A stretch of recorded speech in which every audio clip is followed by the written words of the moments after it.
وعليكم السلام ورحمة الله. رفو جرتمو خاتمو. وعليكم السلام ورحمة الله. وزدتي. وعليكم السلام ما ودي. هايا أكمل جرتن صدام. وعليكم السلام ورحمة الله وبركاته. وعليكم السلام روبين. بدأت. وعليكم السلام يا الغالي. ها يا بنت الخير. عليكم السلام ورحمة الله. أجرت جرا جرا لك جرا جرا ومن تك تك تبي تك تك تيتون تياز ديبو جرا واني تك تك واني قوس هذا الله لم تك تك وقادتي كمودتي جردي خناف جما فلاتي هذه بنودا إفتاس هذه بنودا درتني خيسرتو واني ولا جرت ديما توريسان جما خينيا خنا قد فودت جردي. وعليكم السلام ورحمة الله وبركاته. أكمل بجمع قبضني مي وعليكم السلام ورحمة الله. ne wanta katakara dubbanna waan sila social media irratti deemaa ture akkuma qoosaa wanni sun deemaa turteesi namni keenya waan san akka qoosaadhaatti ilaaluu tureesi namu irraa hin dubbanne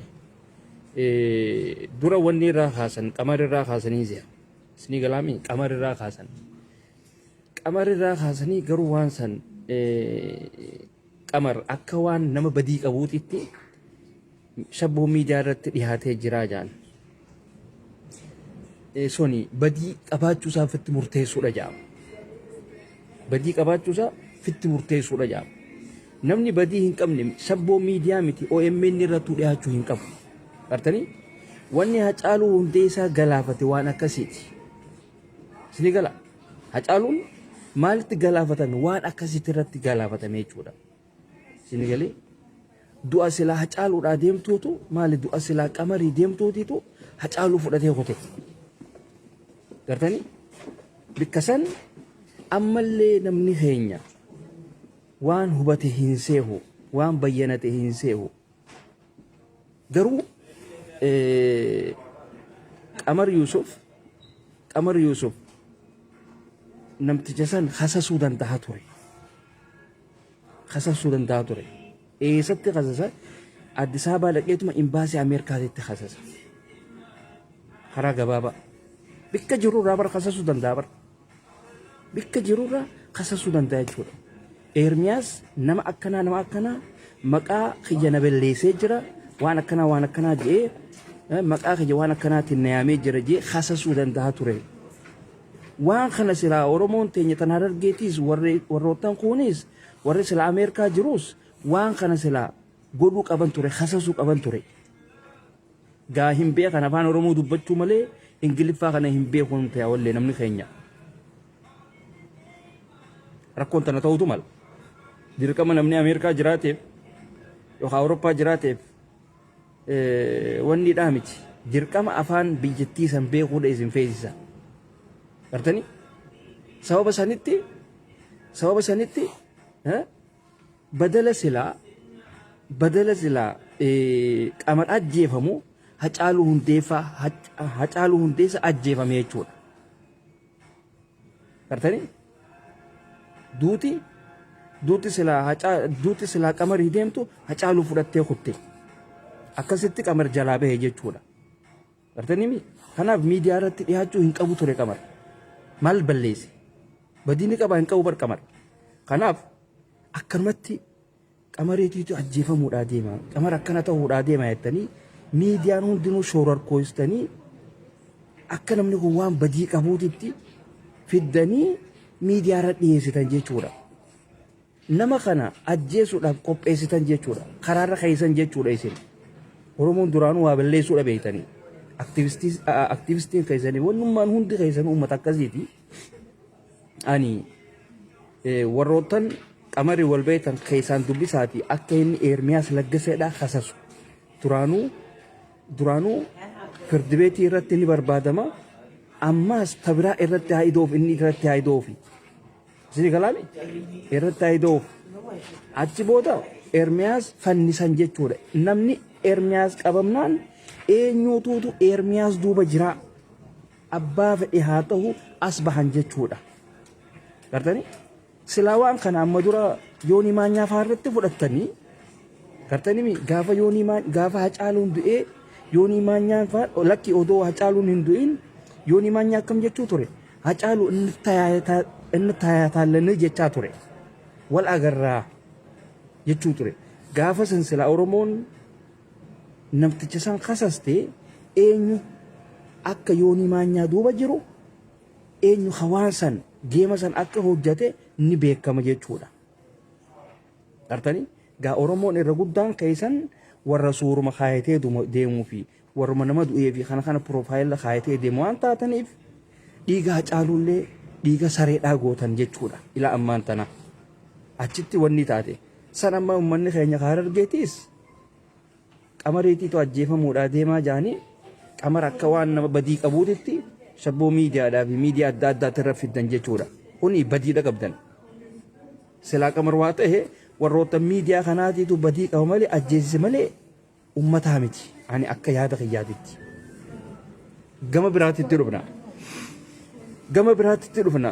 Taan fedhu qamar deemee haafirraa kasasu fedhu haafirraa dhorku afaan beeka waan ta'eef gartanii usee taa'uu odoo hin taane deemee kasasee firraa dhorkuu danda'a. Tabiraa akkuma amma dura Oromoon hundinuu Wallaggaa irratti ilaaluu turte du'a Wallaggaa ajjeechaa Wallaggaa hunda irratti ilaaluu turan jechuudha. Hundi isaanii walaa hayyoottan Oromoo walaa hundinuu irratti ilaaluu turan. Dhumaatii Wallaggaa jechuudha. Wallagga ila ammaan tanaa dhumuudhatti jiran. Wallagga irraa namni hin du'in hin jiru. Namni Wallaggaa kan namni isaa irraa hin du'in hin jiru. Duuti Wallaggaa sun deemtee Harargeedha gabbuutee jirti ma. Harargee gabbuutee jirti. Maaliif Amaaraa fi Somaaleen waan adda addaa hojjechaa jiran jechuudha. Namni keenya TikTok irraa daansii godha. Namni keenya sirba afaan Amaaraatii fi kana kaayateeti achirraa daansii dhiita. Waa takka illee quba hin qabu jechuudha waan qe'ee isaa keetii irratti hojjetamaa jiru. Cinaaksanii fi kana raamtana waan adda addaatiitu irratti hojjetamaa jira. Gartanii geemni Wallagga irratti hojjetame gartanii gama Harargeedhaa hojiidhaan gabbu'ee jira. Iyyuudhaa miti gartanii bulchiinsa nurraa haasaa ja'atii dubbadhaa bulchiinsa. Namni nama kee hin tahin si ficcisiisaa beeki. Sii galaami nama Harargeedhaa bikka san nuu haayuudha qaban. Bulchiinsi nama Harargeetii miti beekaa yaa jiran. Sii galaami nama Shawaadhaa nama olii fedhu Arsii haa ta'u fedhu wanni haa ta'u nama Harargeetiif hin yaanne nama dantaa isaa jala deemu fidanii hoggasii kaayan akkuma aktivistoota keenyaa kana jechuudha. Gartanii akkuma aktivistoonni keenya kun Oromoo taphatanii kutan akkuma Jawaarfaan Oromoo gurguratee kute gartanii akkasii jechuudha dubbiin namni siif yaadu hin jiru. Akkuma Jawaar Oromoo miliyoona gurguratee maallaqa jijjiiratee qilleensa dhuge kana gartanii akkasii dubbiin bulchiinsi sirraa jijjiiramuudha qaba believe or not fittiimi tana. Fittiimi. Bulchiinsi naannoo biraa eesaan dhufee Harargee hoogganuu danda'e. Hoogganoota silaa isin maali hayyoottan silaa isin jala deemtan kana. Hayyoottan silaa hayyoota keenya jettanii isin jala deemtan kana gartanii kanaatiitu isinitti fide. Fedhu Jawaar tahaa, fedhu wanni tahaa, fedhu eenyu tahaa, Isqeel tahaa isaan kana keessaanii gartanii mi harka laf jalaatiin fidanii isinii kaayan. Keetan intala teessan itti kannitanii namni kun nama Oromootii jettanii fidanii keessan jechuudha. Filimaaf. Gartanii wanni maayikii irratti hojjetamaa jiru waan akkanaatii bara. Beektanii isin. Maayikiin faan jaalalaa jaan gurbaan garuu biltsiginnaadha. Filima wanni irratti hojjetamaa jiru isin hin beektu. Gartanii raachuun biltsiginnaadha. Akka nama isii jaalateetii itti dhufe. Hindittiidhaafis waan kafalameefii jira. Shivaaniidhaafis waan kafalameefii jira. Akka nama walloolanii tahaniiti dhiyaatan jechuudha. Dubbiin filimaa bara. Isin ni gowwoomtan. Maayikiin waan sagalee qabduuf waan Oromoo tanaaf sagalee taatuuf sagalee isii san ukkaamsuudhaafi raachuutti ergan jechuudha. Warroottan Kaayiroo keessa jiran waan harkasiititti hin dhumneefiif maal godhan harka laf jalaatiin biltsiginnaan mucayyoon tun waan paawara qabduuf waan sagalee qabduuf isii tana itti fidan jechuudha. Warroottan OBN irra jiruu fi kana hunda itti fidanii bara. Gartanii? Takka masarat dhaabaadhaa, takka masarat wanniidhaa, takka intala OBN irra jirtuu fi kana hunda itti fidanii ati aadii nuuf hin deebistu, ati fireendummaa nuuf hin deebistu jechaa ni turan. Gartanii? Gartanii mi? Kanaaf amma raachuu biltsiginnaa maayikiidhatti ergan jechuudha. Isii galaami? Garuu Oromoon Johaariin shawwadamte waan sammuun isii banamtuun see'u bara. Maaliif? Johaar isin shawwadee isin gurguratee kuteehuu ijji teessanuun agarreeti. Kana booda waan ijji teessan agartuun seewwan. Kanaaf bulchiinsi nama Harargeedhaa hin tahin haanurraa ka'u. Maal taateen jaraan? Gartanii mi? Harargee namuma isii haa kaayaniif. Namni afaan kee hin beekne, namni loqoda kee hin beekne, namni lafa teetiif hin yaadne, namni siifis wanni hin taane haasirraa bahu. Sigalee? Suuta. Sigalee mi? Kanaaf wanni isin gootan Johaan ni dinnaa jettan taatan gartanii mi? Akkuma Johaar isin gurguratee maallaqaan isin sharafatee keessa isin kaayatee asii daansii godhaa jiru kana gartanii kabirootiis hashawaatis dhufee maallaqaan isin gurguratee daansii godha jechuudha akkuma Johaar sanitti. Hayyuu keenya maarree keenya jeeti daansii godha. Antu kadhaan sitti himaa beeka. Hayyuu keeti hayyuu kee ka odoo Oromoon dhumu jirtu daansii godhu hin agarre Johaar malee. Jaalattuu jibbituu tanaan sitti hima. Ati qaanfadhu itti. Hin agarre hayyuu Oromoon odoo dhumu jirtu ka mormi Wallaggaa odoo muramu jiru ka morma Wallaggaa odoo muramu odoo harkuu nama daansii godhu Johaar malee dhagarre.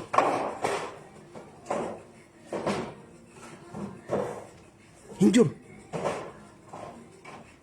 Johaar malee odoo mormi Wallaggaa muramee akkasii fannifamee fiinxaaleeyyiidhaan isinitti mul'isaa odoo wanni godhan hin agarre Johaar keessan malee kadaansii isinii godhu hin agarre.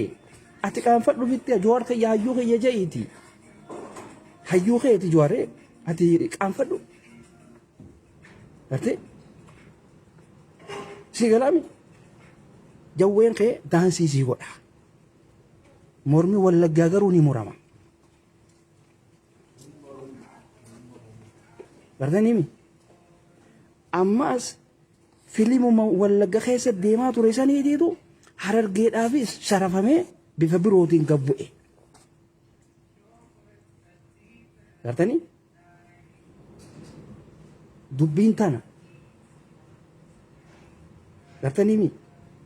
Nama keenya hogga buqqaasan namni waa takka illee harkarraa hin qabne rasaasa tokkotti dhoynaan ni buqqaa jechuudha. Ni fiiga jechuudha.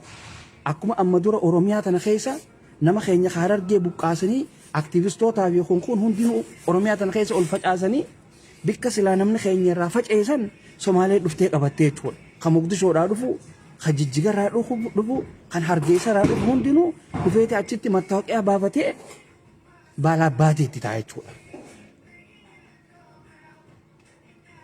Sigalee gartee dura eenyurraa eegalan hayyootaan keessan yookaan nama silaa isin jaalattan nama silaa Oromoodhaaf ayikan ta'e yookaan Harargeedhaaf ayikan ta'e nama ija qabu Qamarirraa eegalan jechuudha. Gartanii yogaa Harargee yogaa qalbii qabaatte yogaa akka Shawaa kanatti Amaarummaa qabaachuu baatte sigalee Shawaan xiqqisoo Amaarummaadhaan waan dheengeffamteef Hacaaluu kannite ustee taa'udha jirti. Hacaaluu badii takkallee hin qabne miidiyaarra fidan. Nama badii hin qabne miidiyaarra fiduun inuman ta'u. Bikka sanitti Hacaaluu hucciisan jechuudha. Bikka Hacaaluu san silaa Qamariitu nyaadhamaa bara. Bikka sanatti namni keenya Harargeedhaa we are very smart. Tanaan ifitti boonuu qabdan. Tanaan ifitti boonuu danda'uu qabdan.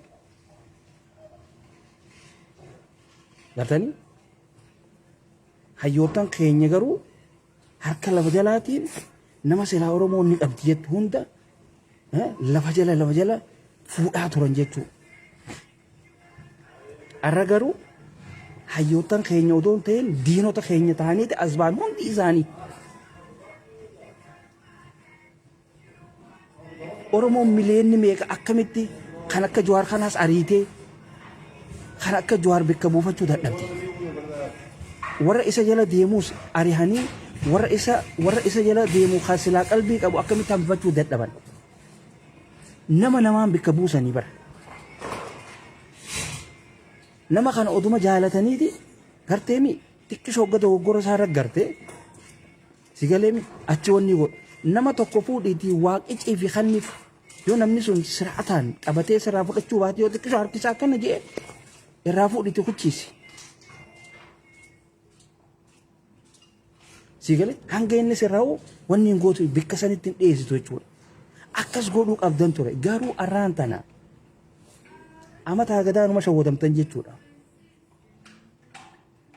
Amata Agadaa amma gaa ummata keenya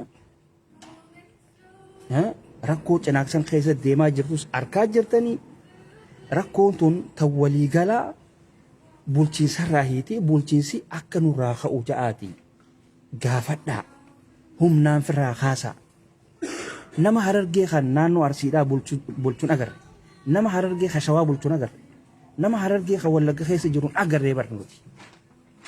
Kan olii garuu afaan kan hin beekne kan loqoda kan hin beekne kan waa takka illee hin beekne kan aadaa kan hin beekne fidaniiti sirra rakkaayan jechuudha. Maaliif ni beektanii? Ummanni sun ummata sabboonummaa hin qabne ummata maallaqaan soomu akkuma Jawaar kana jechuudha. Ummata maallaqa qofa fudhateetuma keessa kaayatee jeequutu akka lammaadhaa kana jechuudha. Isin galeemi sabboonaan dhugaa Abiy Ahmed qofa. Oromoon qulqulluun Abiy jechuudha. Dheerti akkasin nama fattanti. Bashoo wanni sossobduun fooniin immoo kam. Gartanii arra garuu harka hudduu irratti murame taaneeti hafne jechuun nuti hundinuu odoo Wallaggatti hofalluu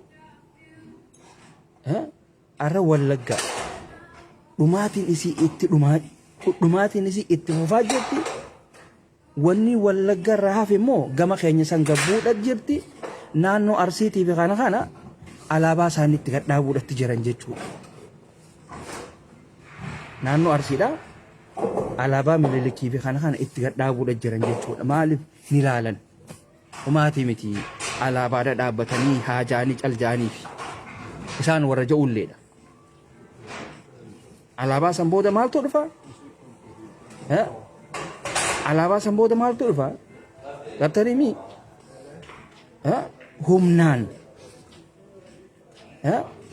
humnaan akka wallaggaa san godhu namu akkuma silaa isaan itti nyaadhamutti itti dhufan jechuudha. Isaan hunda jechuudha. Akkuma amma Jimmaa godhan kana jechuudha.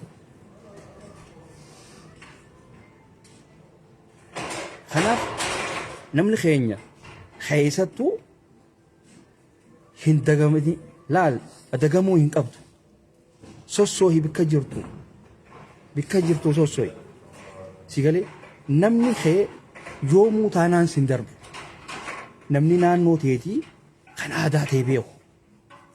Sigalee sin darbu yoomuu taanaan namni dhugaadhaan nama kee ta'e sun sin darbu jechuudha.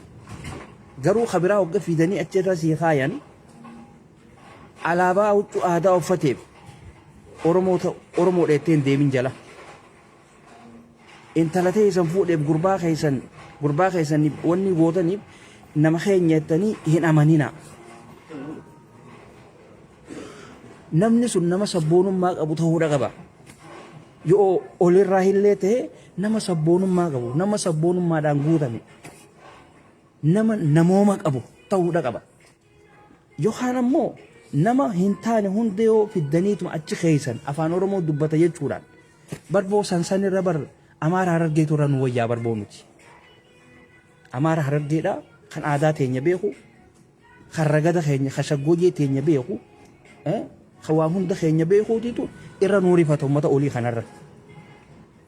Shirra silaa uummanni olii kun namarratti hojjetu kanarra Amaara keenya kan Harargee kanaatiitu irra nuuf yaada.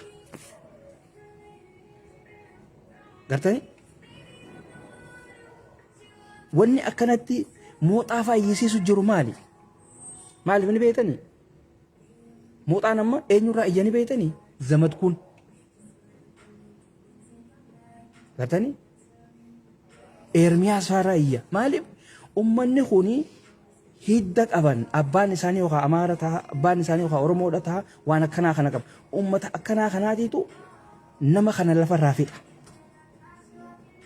Amma keenya kunis Oromoo teenya ta Arsiiti, Oromoo teenya ta Shawaati, Oromoo teenya ta Wallooti, Oromoo teenya ta Maarreeti jennee hogga odoo Harargeedhaa kabarate jiru Profeesarri Harargeedhaa odoo jiru wallaalaa yookaan barsiisaa kutaa sadii ka Shawaa keessatti kutaa sadii barsiisu yoo fiddee asii Harargee haa hogganu, Harargee haa bulchu jettee hogga fiddee mataarra ifa ta'ise wallaalaa lafarraa si fixa malee sillee hambisuu hin beeku jechuudha. Uummanni kun yoomuu taanaan afaan Oromoo haa dubbatan malee hiddi isaanii Amaaratti hidha. Wanni kanatti Oromoon hin bilisoofne maaliif? Hidda isaaniitii hidda Oromoo olii tanaatiitu nafxanyaa uummata kanatti hidhaadha. Hidhata qaba jechuudha. Sabboonummaan qaban. Wallagga maaliif akkana fira dhumuu jirti? Nam tokko namni naannoo biraa isii wanni godhaa hin jiru. Sigalee nam tokko namni naannoo biraa isii keessa qubatee isii hoogganaa hin jiru bara. Uummata fira du'uudha jiru bara isaan. Uummata fira dhumuudha jiru bara. Gartanii? Wanni kun akkamiin nu galuu dhabe? Jarana mee isin nama faarsaa ooluudhaa mitiiti nama faarsaa hin oolinaati. Garteemi namni ati faarsitu garteemi hawaasii godhe hundaan faarsin nama tokko oduma jaalattu garteemi likki itti himi. Garte odoo asii abaluu keenya odoo jettaniiti sigaleemi hojiidhaan si garsiise jechuudha. Jawaaris odoo jawwee keenya jennuuti jawwee ta'uusaa sitti as garsiise jechuudha. Daansiidhaan si garsiise. Sigalee ka wallagga olii sanii boochu. Ka obboleeyyan keenya ka wallaggaa du'uudhatti jiran. Ka shamarran wallaggaa biyya Arabaa tanaa galuu dadhabdee biyya namaa kana keessa laamshoytee taan umriin itti dabartee firraa ustee taa'uudha jirtu jechuudha. biyya arabaa keessatti ilmaatu tan abdii kutattee ta bilaashitti hojjechuu jirtu jira. Shamarran Wallaggaa jechuudha. Tamanneen jalaa gubatan hedduu dhagaa. Tamanneen akka biyya arabaa kanatti ijaarrattee boruun itti galeettee manni isii sun jalaa gubate hedduu dhagaa. Ta namni isii irraa du'e hangan qabu. Gartanii amma ummanni keenya hoo keenya Harargee kunis booda akkuma ta Wallaggaa sanitti hogga Finfinnee tana dhufe gadiin akkasuma naanneetuma kutee jechuudha birraa. Naannoo isaatiitti goruu hin danda'u. Akka namni keenya Harargee jimaa gurguratee jiraachuu hin dandeenye godhan haraam jaan sanuma jimaan Harargee keessatti. Ammoo ibii isaaniitti ni qamahan. Ibii isaaniitti biyya namaatti ergan jarana. Gartanii jimaan akka Harargeen hin gurguranne akka Harargeen miskiinoytu akka miskiinummaan Harargee tan assalaamu alaykum malee wulaa itti dhodhoytu kan godhe olirraa jechuudha. Hoggana sigalee hoggana oliiti.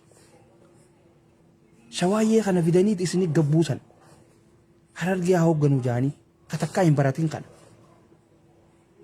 Harargeedhaan waliin beeni kan ibiibuu xabii Harargee amala Harargeedhaan hin beeni kanuma shurufkaa Oromummaatu hin qabne ka hoggasi bira dabru Amaara shurufkaa kana. Barboonuti Amaari keenya Harargeetu bar Harargee shurufkaa bar gargar baasuun beektu hin dandeessu bar keenya Amaari Harargeedhaa nu walii soomanaa bar masjidallee kan wajji deemu jira bar inumaatu ilaa hulaafaa dura si geesse kasi jalaa fi achi booda taa'ee si eeguu jira bar. Ka olii garuu isaan isin fixuudhaaf alaabaa isaanii isin keessa gad dhaabbataniiti Minilik silaa isin dheessitan sanis isinii kaayan jechu suuraa isaa. Geejjiba miidiyaa irratti ni jibbitan Minilik jettanii iyyitan jechuudha. Ganda keessaa immoo ummanni hafuura hin baasinaa isiniin jechaati akka isin waan saniif salaattan isin taasisaa jira. Suuraan bahuudha jirti imma. Gartanii mee maaliif Harargeedhatti hin godhin? Gartanii hin godhan akkanaa ja'anii hin godhan. Nam ummata Oromoo tana keessa Oromoo qalbiin darreedhaa qalbi darree jaaniiti jirti. Qalbi darree sallaallateeti ummanni itti ol seena jechuudha. Sababa sanitti Hacaaluun kutee bara. Sababa sanitti Hacaaluu ajjeesanii bara. Ajjechaan silaa qamarii deemutu sun Hacaaluu fudhattee kutte. Warri Shawaa ilaa ammaan tanaa suurma fannifatee deema waloloodha baasa malee waa takka illee godhaa hin jiru jechuudha. Ammoo gaazexeessootaa fi miidiyaan xixiqqaan gartanii qamariitiitu waa ta'e qamari waa godhuudhaa deeman jettanii isa intarvii goonaa jettanii fiidan dhaabbadhaa isin tashalabboota dhaabbadhaa isin faayidaan qabdanii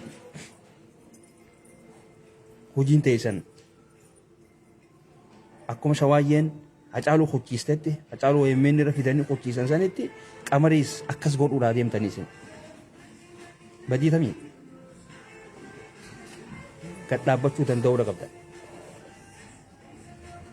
Dhaabbachuudha qabda wanni kanaaf irratti hojjedhaa namuu yaada keessan itti kannadhaa callistanii hin taa'inaa wanni rabbiin afaan isinii kanneef akka itti dubbattanii fi bara waan adda addaatu numan dubbattanii ol baatanii hay maal taatanoo funyaan kana jala wanni afaan rabbii isinii uumeef akka ittiin dubbattee waa ofirraa buqqaastuufi eenyu ka isin sodaattan hundinuu ilma namaati uumaa ilma namaati uumaa ilma namaa waan ta'eef wanni ati sodaattu hin jiru. Afaan kee kun yoo faarsellee garteemi nama silaa si bu'aa qabu garteemi san faarsuudha qaba. Barboo namni keenya Harargeedhaa bar ila arraan tanaa bar Hasan Ali bikka inni jiru hin beeku bar wanni itti garaa nama nyaatu manni keenya kun nama keessan barbaaduun beeytanii bara. Ummanni barboo wallaalaa isa hunda bar fuudheeti wanni godha. Amma artistii shawaa tokko gartanii amma dheenya kan amma sirba baasisan amma shawaayyee waa xiqqisho booda maallaqa walii qabdee karaa Dubaayii kan achi qophiiste eega. Gartanii karaa Dubaayii kan achi qophiiste.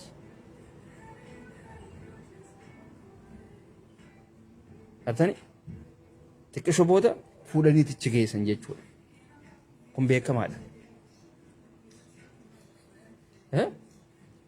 Ammoo bulchiinsi nama Harargeedhaa ta'uudha qaba. Hin feenu Oromoo Arsiidhaatis hin feenu, ta Shawaatillee hin feenu, ta Wallaggaattillee hin feenu. Maaliif afaan keenyas hin beekanii, loqoda keenyaas hin beekanii, Amaarummaatiitu keessa jira. Sigalteemi nuti hafeenu nama keenya Harargeedhaa ka sabboonummaa qabu, ka ganda isaatiifis yaadu san feena nuti. Hararguma taanaan nuuf taanuti. Ijaa walirraa beena waan ta'eef. Ummata olii kana hanga dhuftee dura madirtuu hin galuuf. Kanaaf namni olii akka dhufee Harargee keessa gattaa'ee sinfichisiisan ofirraa eegi. Wanni dirree dhawaadhaatiif kun waan akkanaatiitu deemuudha jira. Hirribarraa haa yaa jiran. Somaalee wallaaltuun tuni akka hin taane akka isin goone Amaaratti hirkattee. Hay maal taatan? Abdii aboo seeni mee? Irraa buqqaasi mee kootu. Yoo wanni qabaatte neetwoorkii yoo qabaatte.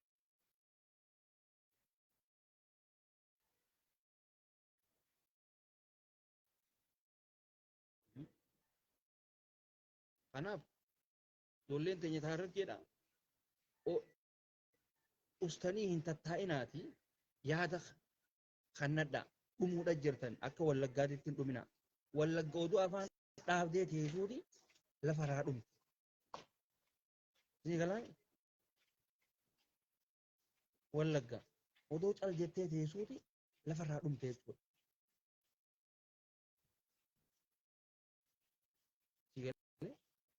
Akkas akka hin taane maal taatanoo? Neetwoorkiin siititee jira. Siititee jira. Abdii siititee jira. Mee haareetti ergadhu. Siititee jira. Wanummaan bara ammaas rakkoon jirtu aktiivistoonni Oromooti hundi isaanii warra Jawaarii wajji kutee bara. Warra moodoo Jawaar faarsuu bas laamshee kutu hundi isaanii. Warra hoota uffatu jalli kun taayitii fakkaatu wartanii gubbaan hoota jalli taayitiidha ummata akkasiiti.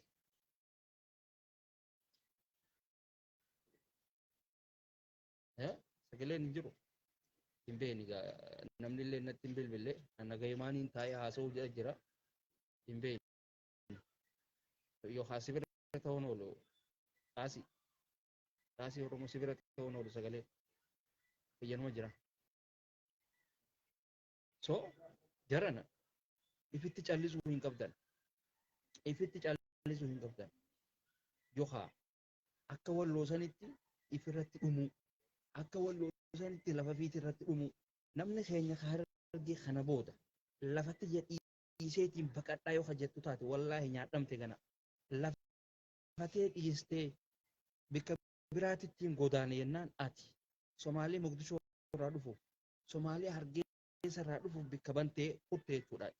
Ganda biraa dhayxeeti gidaara jala ciistee na dhaqqabaa jettaga. Gaash dhaqqabaan lafa silaaleetuma si bira deema jechuudha. Maaliif ganda gaash dhaqqabaa hogga dhayxee gaash dhaqqabaan Oromummaa hin qabu afaan Oromoodhaa beeka. Sigalee si kanachiif keessa qubsiisee kasi buqqaase isa waan ta'eef ganda isaa gaafa dhayte waa takka illee siif hin godhunni gaash dhaqqabaadha waan ta'eef. Gaash dhaqqabaan beekaan cinaa tokko maqaan isaa Amaara cinaa tokko maqaan isaa Oromoo qajaan kana. Isa guddaa uummanni olii akkas. Uummanni kun waa takka bu'aa siif hin bu'u. ولين سرويني والله مبيني يا ابو نمونة تنبت بالليل ليلة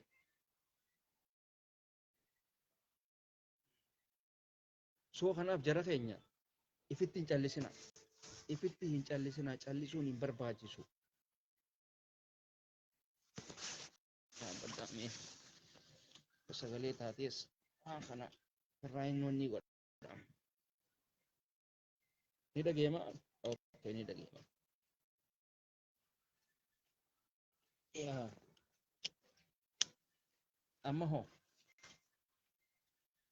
haya maal siya kanaaf jara keenya keessattuu ummanni keenya cinaaqsanis tahee naannoo biraatis tahee dirree dawaadhaas tahee bikkuma fedhee taanaan yoo rakkoon akkasii sun isin mudatte lafarraa isin kaasuu yoo dhufte naannoo teessan gadhiistanii dheefa bakka biraatitti yoo godaantan nyaadhamtan lafa teeti irratti du'uu danda'uudha qabda. Akka walloon lafa isaati irratti du'u kana lafa teeti irratti du'i. Akka wallagga lafa isaati irratti du'u kana lafa teeti irratti du'i. Itu uffatamtee Harargee.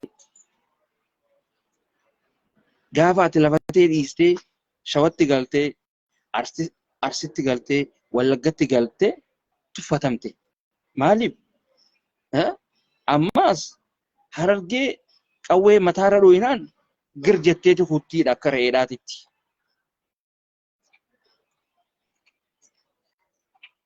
Akka dubbiin akkas hin taane. Dubbiin rakkoo bulchiinsaa waan taateef bulchiinsa firraa haasaa. Akkana jettanii nama Harargee hin tahin kan aadaa ta'e hin beekne. Kan afaan Oromootiif afaan Amaaraa haasawaa deemu.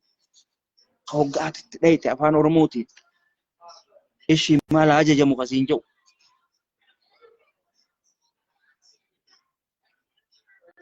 Sigare ishii maal ajajamu kasiin jedhu kana yoo Oromoodha seetee if keessa qubsiistee isaan kan hogganamtu taate gaash dhaqqabaa kanaa kan yoo if keessa kan qubsiistee kanaan hogganamtu taanaan ati nyaadhamtee beeka. Kun gaash dhaqqabaadha jennaan gaash dhaqqabaa garteemi. Gaash dhaqqabaan si nyaachisee jechuudha. Faayidaa siif hin qabu. Akkuma gaafa Wallaggaa odoo mormi irraa muramu Jawaar daansii godhu san jechuu dubbiin karaa gabaabaa. Isin aaruu dandeessanii aan dhugaa jirtu waan hin arku irraan hin dubbadha. Isin itti qaanfachuu dandeessan. Sigalee namni tokko Oromoo gannaan na biratti gootummaan isaa hin jirtu beekan. Nuti akka sodaanu Rabbii tokkicha qofa. Kan gabbaruus Rabbii tokkicha qofa. Kan abboodduus Rabbii tokkicha qofa. Ilma namaatitti amannu nuti. Ani mataa kiyyaa. Waan naaf hin taane jalaa isin deemu waan tooni qabii uummati jirtu.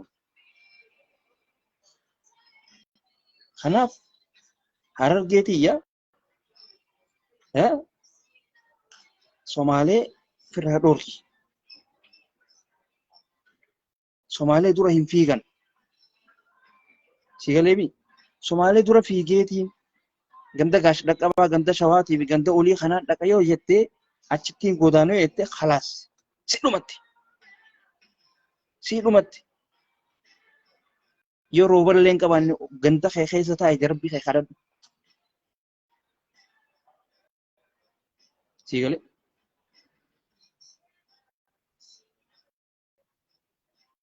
nama immoo nama kee hin ta'in if keessa qubsiistee saniin hoogganamuu hin qabdu.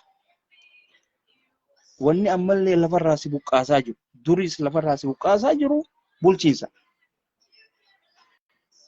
Inumaatu hanga warri Shawaadhaa dhiiga Hacaaluu Hundeessaa deeffatu suuraa Hacaaluu Hundeessaa tan piroofaayila gootan hunda firraa kaasa kolkole kaasi firraa kaas suuraa Hacaaluu Hundeessaa tan piroofaayila godhatan hunda firraa kaasa hanga warri Shawaa kolkoleen tuni dhiiga isii hanga deeffattu hanga isiin Oromummaa isitti deebitee nuti Oromoo dheettee falmattee Amaara jalaas deemuu hanga dhiistu suuraa Hacaaluu tan piroofaayila gootan hunda kaasa. Jawaar sobaaf kaayate jirti. Jawaar ni kijiba. Jawaar isin sobuudhaa kaayee Jawaar jalallee hin deemina. Kaasa waan sana jira. Kaasaan dhugaa jettuun sitti hima. Jawaarittiin isin soba. Siigalee. Shawaan Amaara shurufkooti. Namni tokko afaan isaa dhiisee afaan Amaaraatiif afaan Oromoo wal keessa laayinaan ifitti qaanfatee beena nuti. Uummata ifitti qaanfateetiitu afaan isaatiif afaan Amaaraa wal keessa laata. Arsiinis akkasii bara. Arsiinis akkasii. Arsiinis uummata ifitti qaanfatu irraa tokko. Laalamee isaanis hogga dubbatan. Isaanis laala uummata Arsiitis laala. Yeroo afaan Oromootii fi afaan Amaaraa dubbatan laala wal keessa laaqanii dubbatan Arsiinis. Wallaggaas laala. Wanni daaraa isin kute kan. Walloon laala hin dubbatu walloon hin dubbatu. Kanuma Amaaraa keessa jirtu walloon hin dubbatu. Sabboonummaa dhaaba dubbiin. Dubbiin sabboonummaa dhaaba. Kijiba meekaappii ani Oromoodha jedhanii deemuudhaa miti dubbiin bara. Gartanii dhugaa jirtuu tana fudhadhu. Dhugaa jirtuu tana maaliif? Isin garra hogga isin haasootan isin garraa bara. Hogga isin waa darbattan isin beeyna. Hogga isin afaan Oromoo dubbannettanii afaan Amaaraa wal keessa laayitan isin beeynaa bara. Siigalee Jimmalleen afaan Amaaraa ammaan tana babbarachuudha jira hin beeku Jimma. Amma ijoollee takka agarra ijoollee Jimmaa agartanii miti. Tajaajilqiidhaan afaan Amaaraa kana wanni taatu. Jimma keessa sabaa fi sablammoota hedduudhaa jira. Siigalee ammoo Oromoon Arsiidhaatii fi Shawaadhaatii fi Wallaggaatuun waan kanaaf afaan Amaaraa kana jaalatti naaf hin galu. Waan kanaaf Amaaraa kana jaalatanii. Bifa kamiin Amaaraa qeequu dandeessan duuba? Bifa kamiin? Amaaraa immoo afaan Oromoo dubbatuun agarre. Nuti immoo Amaarri keenyalleen Amaarri Harargeetu gaafa wal lole gaafa walitti gattaa'e loqoda Harargeedhaa fayyadama. Loqoda Harargeedhaa takkaa Harargeen hin dhageenye kana fayyadama.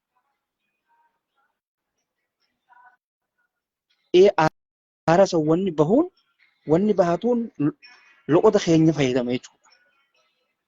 Isin garuu gaafa aartan afaan Amaaraatiin daaraa wal qottan jechuudha. Isiniitiitu iftuffate, isiniitiitu afaan keessanii qaanfatee uummanni dhukkee isinii kaasuudha jira. Kanaaf hanga shawaayyeen dhiiga Hacaaluu Hundeessaa deeffattu suuraa piroofaayila Hacaaluudhaa qabu ofirraa kaase Harargee. Jawaarii kaayateettiin Jawaar ni jiba.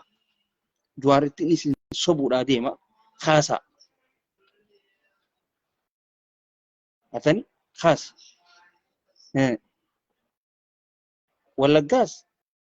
Wallaggaas afaan Amaaraa dubbachuu dhiistee afaan Oromoodhaa haa dubbattu. Arsiinis afaan Oromootiif afaan Amaaraa wal keessa laaquu dhiistee ani Oromoo dheettee Oromummaa siititti haa amantu. Yookaan kaan cinaan tokko Minilikii cinaan tokko Oromoo dheechuu hin beekaman. Eenyu himattare? Shawaan akkas jechuu Shawaanis. Shawaayyee afaan Amaaraa dubbachuu dhiisi afaan Oromoo dubbachaa dhiiga Hacaaluu deebisi. Suuraadhaan nuu miti kan isin sossobdan. No. Sirbaanii miti kan isin Oromoo sossobdan.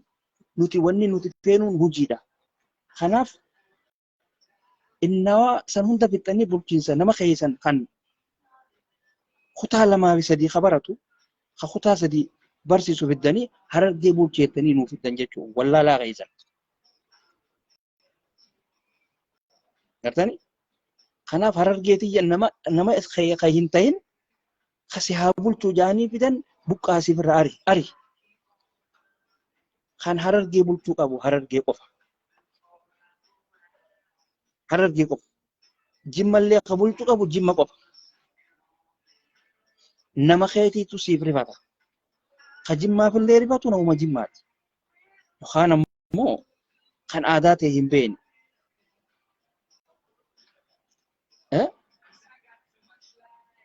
kan hogga keessummaan dhufte akkaataa keessummaa isaa tanatti keessummachiisuu hin beekne rakkoo jechuudha. Hai. Nama shawaa tokko hogganu bira fidanii hogganuu keessan namni keenya kaarar deeku yookaan wayii waan hogga dhufee si bira ol seen waan wayii fudhata. Isin yoo farshoo san fidanii keessaniif fuula irra si gannaqee kutaa jechuudha. Yookaan kubbaa jetti aannan fa'aa, sharaaba fa'aa, bishaan fa'aadhaa jira. Akkaataa itti keessummaa kana simatanii jira. Isin wanni isin uummata kana ittiin simattan afaan Amaaraati. Amaara gammachiisuudhaaf Amaara achi lallaalaa afaan Amaaraatii fi afaan Oromoodhaan wal keessa laayitanii dubbattan.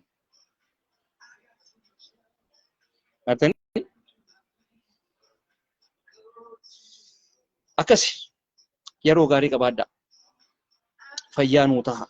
Nageetti isin hin jennee jira. Ma'asalaama. Isinummaan fitti qaanfadhaa.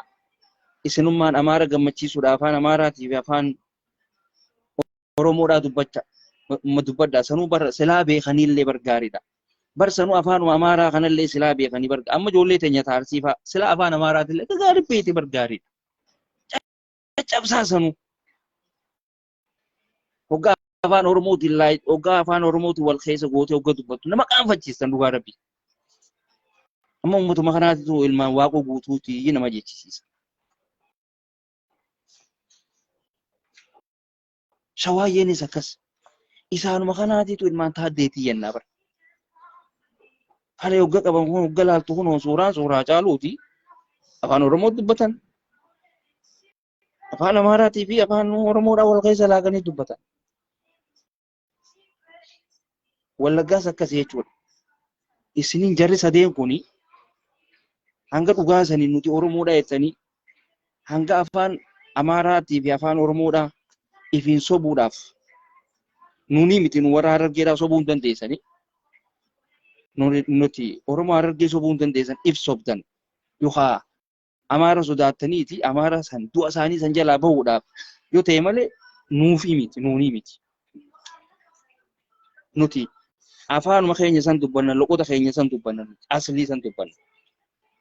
Yoo afaan Amaaraa dubbachuu feenes afaan Amaaraa kophaa dubbanna. Isin wal keessa laayitanii dubbattan jechuudha. Bikka sanaanis gabroomtanii jirtanii. Ibsirreessa. Sammuu teessan tana gartanii gabrummaa jalaa baasa. Baasa. Yeroo gaarii qabaadhaa. Fayyaa nuu ta'a.